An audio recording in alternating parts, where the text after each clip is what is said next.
Regarding my teaching perspective, I believe that the teaching and learning processes are concerned with learner needs and contexts.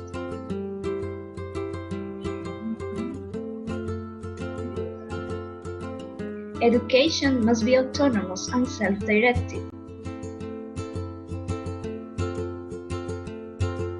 When the world thinks about protecting children, it seems like a lot of adults think we mostly need protection from ourselves. I keep hearing adults say that the world is a scary, broken place, and I know my family protects me from a lot of scary things, but my mind isn't one of those scary, broken things.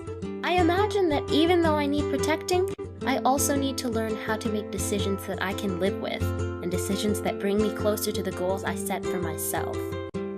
Suddenly, we hold the responsibility of getting smart, getting jobs our parents want to brag about, and becoming an asset that makes people proud. Making people proud is cool and all, but I need to be able to say that I truly am proud of myself, and that I understand what I need in order to achieve my life goals, not yours. I, like all children, deserve to practice being in charge of my own life. And I get that I can't be in charge of all of it now, and I don't want to be. But I do feel ready to be in charge of my learning, which just means that my opinion should influence my parents' decision on anything that has to do with what I learn and how I learn it. My choice, their support. My ideas, their ability to help me find resources. And you know something? That design may or may not include school, but the point is that I'm an active participant in that decision. The notion that children are unable to develop useful skills in life without adults dictating every move is absurd. I am a person, not a chess piece, not an end result, not an experiment that a system should have access to. I am to be valued, not to be devalued by having things built upon me without my permission, much less my input.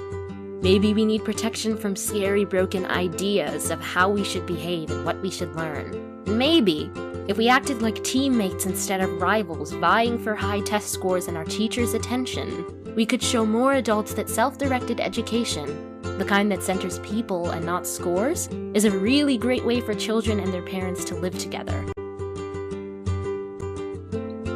Our role as teachers is to change education paradigms. But the model we have is this. I believe we have a system of education that is modeled on the interests of industrialism and in the image of it.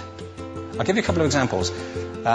Schools are still pretty much organized on factory lines, ringing bells, separate facilities, specialized into separate subjects. We still educate children by batches. We put them through the system by age group. Why do we do that? Why is there this assumption that the most important thing kids have in common is how old they are? It's like the most important thing about them is their date of manufacture. You know what I mean? Well, I know kids who are much better than other kids at the same age in different disciplines, or at different times of the day, or better in smaller groups than in large groups, or sometimes they want to be on their own. If you're interested in the model of learning, you don't start from this production line mentality. It's essentially about conformity, and increasingly it's about that as you look at the growth of standardized testing and standardized curricula. And it's about standardization. I believe we've got to go in the exact opposite direction. That's what I mean about changing the paradigm. English classes are an excuse to help students achieve their learning and life goals.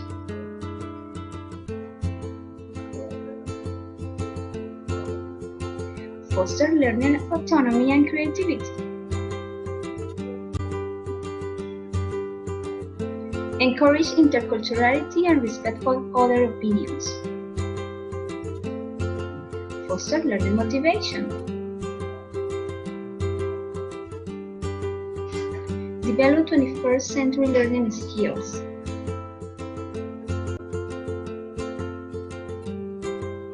Stimulate cooperative and collaborative learning, because collaboration divides the task and multiplies the success.